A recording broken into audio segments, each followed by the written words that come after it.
Hey guys, welcome back with me again in this channel. On today's tutorial, I'm going to show you how you can redeem codes in Dress to Impress.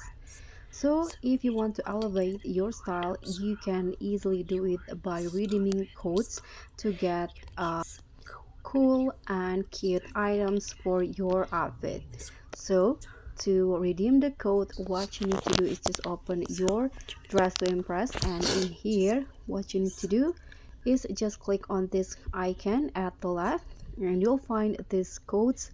Then you can just enter the codes in the box here.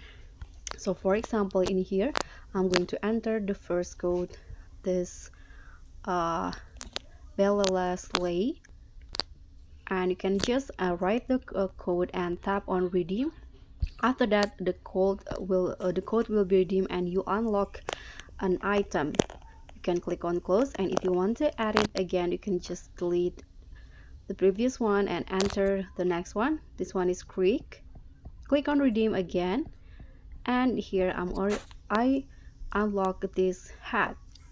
Okay, you can click on close, and that's it.